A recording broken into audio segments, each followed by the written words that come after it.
kendt ord, som også jeg skal bruge i morgen. Til når du med din mund bekender Jesus som Herre, og dit hjerte tror, at Gud opvar fra de døde, skal du blive frelst. Til med hjertet tror man til retfærdighed, og munden bekender man til frelse. Yes. Det er altså at sige, det er en bekendelse med munden, og vi tror det i vores hjerter, at Gud opvagte Jesus fra de døde, og derfor blev vi frelst. Og det er dejligt at kan fortælle om den ordentlige frelse, det er at få Jesus. Men mange mennesker forstår det ikke rigtigt. Måske fordi de har fået det fortalt på en forkvaklet måde. Men enkelt og klart og tydeligt er det her.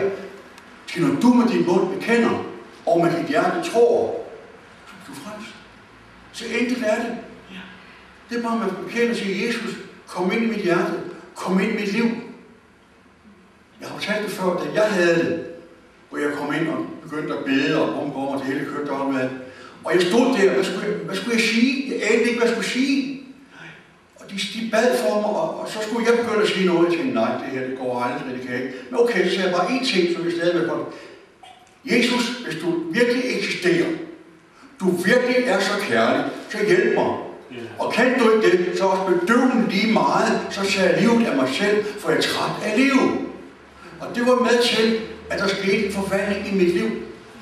Fordi Jesus tog mig på ordet, at det jeg sagde, han kunne mærke, at jeg havde en længsel efter at få lov til at opleve Jesus som en personlig frelser.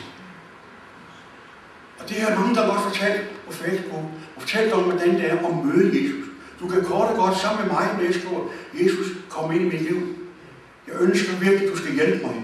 Hjælp mine behov, hjælp det, som jeg er tynget af. Og så skriver folk det tilbage igen på den måde, som vi skriver det. Det er en god måde at kommunikere med mennesker på og fortælle dem, de er elsket, de er noget værd. Der er så mange mennesker, som aldrig har hørt det ord, jeg elsker dig. Fordi det er et ord, faktisk for at sige helt andet, et forfyrord i mange mennesker. Men Gud elskede os så højt, at han gav det dyrebare, han havde sin søn Jesus. Han kom til jorden på vores skyld. Det er dejligt at vide. Han kom til vores skyld, fordi vi ikke skulle fortabes, men han havde det evige liv. Et evigt liv. Vi skal ikke fortabes. Men den, som ikke tror, er allerede fortabt. Det er Guds egen ord.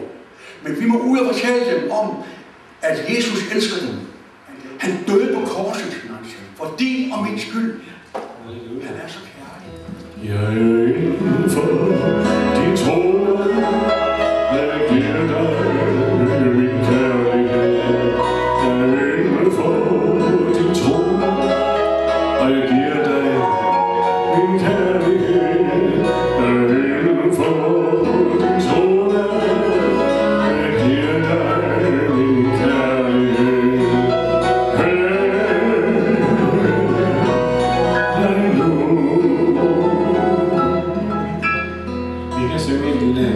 Mens vi siger velkommen frem på første række til dem, der ønsker forbøn, til ånd, sjæl eller læme, når du har taksvigelse eller et problem.